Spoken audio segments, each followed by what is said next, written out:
Aladji Aliko Dangote, l'homme le plus riche d'Afrique, le grand industriel africain, l'homme qui fait bouger l'économie africaine dans le bon sens. Voilà, il y a quelques mois, il a mis en place la plus grande raffinerie de pétrole du continent africain, ce qui joue un rôle majeur dans la transformation des produits africains dans le continent, ce qui était jusqu'à ici un élément pratiquement impossible. L'Afrique importait quasiment tous ses produits. Et maintenant, lui, le grand industriel, qui est déjà très expérimenté sur les investissements à travers le continent, que ce soit au Sénégal, en Tanzanie, et surtout dans le domaine de la cimenterie. Là, il avait misé sur la transformation du pétrole, avec tous les dérivés que vous connaissez du pétrole, le goudron, le gasoil, le mazout, l'essence et tout. Après ça, quelques jours avant le début de la mise en marche de sa raffinerie, il y a eu plusieurs lobbying, surtout du monde impérialiste, qui ne voulait pas que cette raffinerie prenne le jour parce que ça allait diminuer drastiquement les besoins du Nigeria sur le marché international parce qu'il pourrait s'approvisionner à travers, il pourrait être approvisionné par cette industrie de Aliko Dangote. Il a fallu des tractations, des négociations, des rencontres avec le camp du gouvernement jusqu'à mettre en place cette industrie qui fait la fierté aujourd'hui du Nigeria, mais aussi de toute l'Afrique, parce que c'est une référence. Imaginez si tous les Africains avaient réussi à faire une industrie pareille, qui transformerait, qui raffinerait le pétrole chez nous, l'or, le bauxite, le cobalt et le fer, l'Afrique n'aurait pas besoin d'aide internationale. Et c'est sûr que le jour où l'Afrique parviendra à transformer ses ressources naturelles sur son sol avant d'exporter les produits finis, l'Afrique sera la première puissance du monde. Pour deux raisons. On a la ressource, on a la main-d'œuvre. Et c'est ça qui fait peur aujourd'hui au monde occidental. Ils voient l'Afrique comme une terre où il faut puiser leurs ressources, venir les transformer ici et après aller les revendre aux Africains à des prix beaucoup plus chers.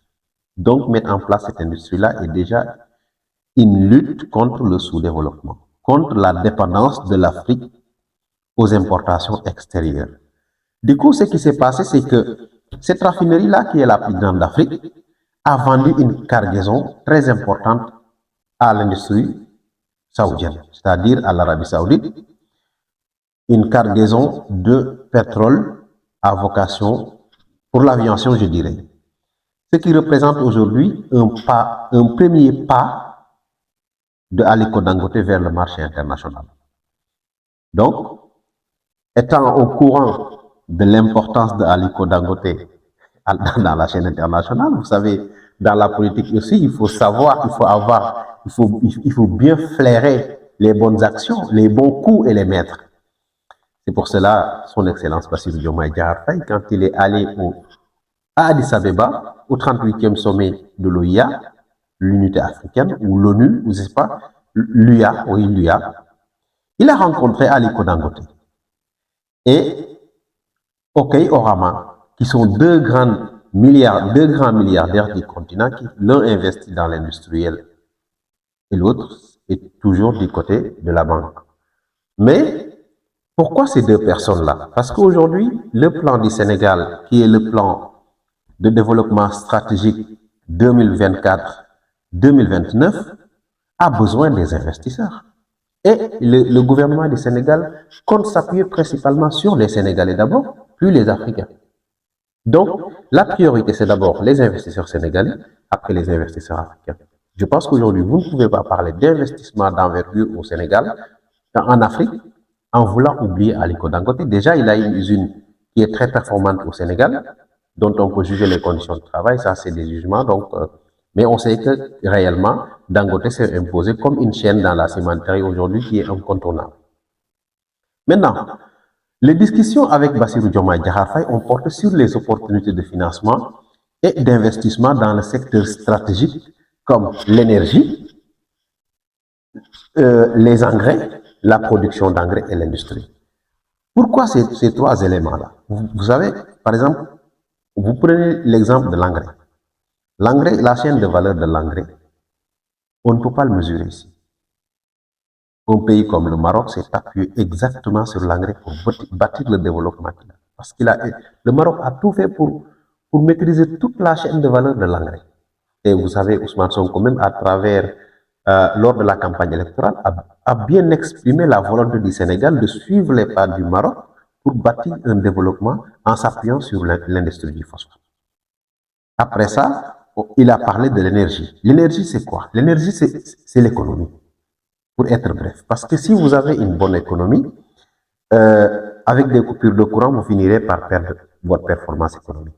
Donc, il faut d'abord mettre en place de l'énergie disponible à des prix abordables pour les investisseurs, pour les ménages, parce que aussi, vous ne pouvez pas aujourd'hui avoir une industrie performante si vos factures d'énergie explosent, au moment où les autres, vos concurrents, ont de l'énergie à des prix très abordables. C'est pourquoi aujourd'hui, l'objectif réel du gouvernement du Sénégal, c'est de faire de telle sorte que l'énergie soit à des prix accessibles et en grande abondance à travers tout le pays.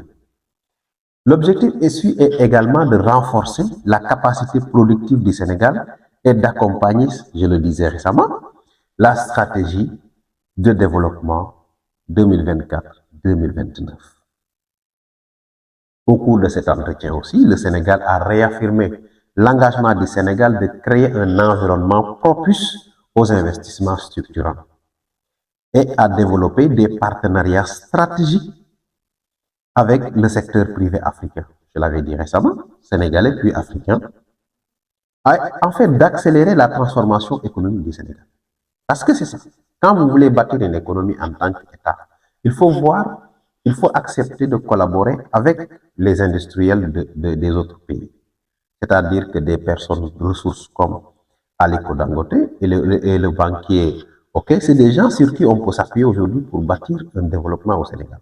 Parce qu'ils ont la capacité financière, il suffit juste de rendre le paysage économique sénégalais propice aux investissements et les garantir un état de droit qui leur permettra de préserver leurs biens et les biens de leurs employés. C'est ça exactement qu'a besoin d'un investisseur. Et après, le président de la République aussi, il a son épingle à tirer du jeu. Parce qu'aujourd'hui, si on crée des industries, si on crée des banques qui fonctionnent correctement, c'est le chômage qui va diminuer. Les Sénégalais pourront accéder au crédit pour créer leurs entreprises et lutter contre le sous-développement. Je pense que cette rencontre était d'une importance capitale pour les deux personnalités.